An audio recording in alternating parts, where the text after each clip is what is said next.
ମର୍ତ୍ତ୍ୟ ପରନ୍ତର ନାନ୍ୟ କିଞ୍ଚିଦସ୍ତି ଧନଞ୍ଜୟ ମୟି ସର୍ବମିଦ ପ୍ରବୃତ୍ତ ସୂତ୍ରେ ମଣିଗଣା ଇବ। ହେ ଧନଞ୍ଜୟ, ମୋ ବ୍ୟତୀତ କିଞ୍ଚିତ ମାତ୍ର ଅନ୍ୟ ବସ୍ତୁ ନାହିଁ। ଏହି ସମ୍ପୂର୍ଣ୍ଣ ଜଗତ ସୂତ୍ରରେ ମଣି ସଦୃଶ ମୋଠାରେ ହିଁ ଗୁନ୍ଥି ରହିଛି। ଗୁନ୍ଥା ତ ହୋଇଛି, କିନ୍ତୁ କେବେ ଜାଣିପାରିବା? ଯେତେବେଳେ ଏହି ଅଧ୍ୟାୟର ପ୍ରଥମ ଶ୍ଲୋକ ଅନୁସାରେ ଅନନ୍ୟ ଆସକ୍ତି ଅର୍ଥାତ୍ ଭକ୍ତି ଦ୍ୱାରା ମୋ ପରାୟଣ ହୋଇ ଯୋଗରେ ସେହି ରୂପରେ ଲାଗିଯାଅ। ଏହା ବ୍ୟତୀତ ଅନ୍ୟ କିଛି ଉପାୟ ନାହିଁ। ଯୋଗରେ ଲାଗିବା ଅତ୍ୟନ୍ତ ଆବଶ୍ୟକ। ରସୟପି ହଂ ପଶୁ କନ୍ତେୟ ପ୍ରଭାସ୍ମି ଶଶି ସୂର୍ଯ୍ୟୟ ପ୍ରଣବ ସର୍ବ ବେଦେଷୁ ଶବ୍ଦଖେ ପୁରୁଷ ନୃଷୁ। ହେ କନ୍ତେୟ, ଜଳରେ ମୁଁ ରସ, ଚନ୍ଦ୍ରମା ଓ ସୂର୍ଯ୍ୟରେ ପ୍ରକାଶ ମୁଁ ଅଟେ। ସମ୍ପୂର୍ଣ୍ଣ ବେଦରେ ଓଁକାର ମୁଁ ଅଟେ। ଓଁ ଅହକାର ସ୍ୱୟ ଆକାର ଅଟେ। ଆବଶ୍ୟକରେ ଶବ୍ଦ ଏବଂ ପୁରୁଷମାନଙ୍କ ମଧ୍ୟରେ ପୁରୁଷତ୍ୱ ମୁଁ ଅଟେ। ପୁଣ୍ୟା ଗନ୍ଧ ପୃଥିବ୍ୟାଚ ତେଜଶ୍ଚାସ୍ମି ବିଭାବସ୍ୟ ଜୀବନ ସର୍ବଭୂତେଷୁ ତପସ୍ୟାସ୍ମି ତପସ୍ୱୀଷୁ।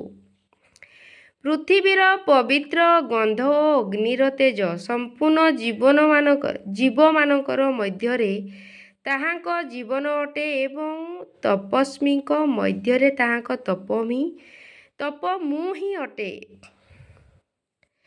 ଜୀବଂ ମା ସର୍ବଭୂତାନାଂ ବିଦ୍ଧି ପାର୍ଥ ସନାତନଂ ବୁଦ୍ଧିବୃଦ୍ଧିମତାମସ୍ମି ତେଜସ୍ତେଜସ୍ମିନ୍ନାମହଂ। ହେ ପାର୍ଥ, ତୁମେ ସମ୍ପୂର୍ଣ୍ଣ ଭୂତର ସନାତନ କାରଣ ଅର୍ଥାତ୍ ବୀଜ ବୋଲି ମୋତେ ହିଁ ଜାଣ।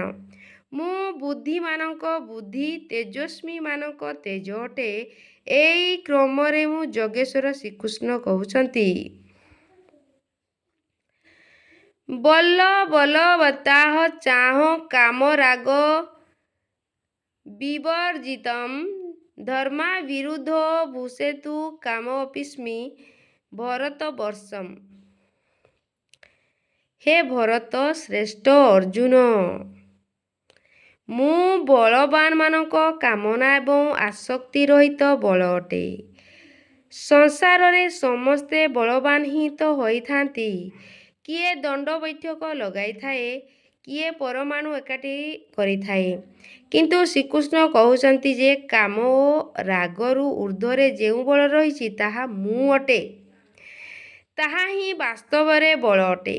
ସମ୍ପୂର୍ଣ୍ଣ ଭୂତରେ ଧର୍ମାନୁକୂଳ କାମନା ମୁଁ ଅଟେ। ପରଂବ୍ରହ୍ମ ପରମାତ୍ମା ହିଁ ଏକମାତ୍ର ଧର୍ମ ଅଟେ, ଯେ କି ସମସ୍ତଙ୍କୁ ଧାରଣା କରିଛନ୍ତି। ଯାହା ଶାଶ୍ୱତ ଆତ୍ମା ତାହା ହିଁ ଧର୍ମ। ଯାହା ତାହାଙ୍କଠାରୁ ଅବିରୋଧ ରଖୁଥିବା କାମନା ତାହା ମୁଁ ହିଁ ଅଟେ। ଆଗକୁ ମଧ୍ୟ ଶ୍ରୀକୃଷ୍ଣ କହିଲେ, ହେ ଅର୍ଜୁନ, ମୋର ପ୍ରାପ୍ତି ନିମନ୍ତେ ଇଚ୍ଛା କର। ସମ୍ପୂର୍ଣ୍ଣ କାମନା ତ ବର୍ଜିତ ରହିଛି, କିନ୍ତୁ ସେହି ପରମାତ୍ମାକୁ ପାଇବା ନିମନ୍ତେ କାମନା ଆବଶ୍ୟକ। ଅନ୍ୟଥା ଆପଣ ସାଧନ କର୍ମରେ ପ୍ରବୃତ୍ତ ହୋଇପାରିବେ ନାହିଁ। ଏପରି କାମନା ମଧ୍ୟ ମୁଁ ହିଁ ଦେଇଥାଏ। ତ ଆଗକୁ ପୁଣି ପଢ଼ିବା ଭଗବାନ କ'ଣ କହୁଛନ୍ତି। ରାଧେ ଶ୍ୟାମ।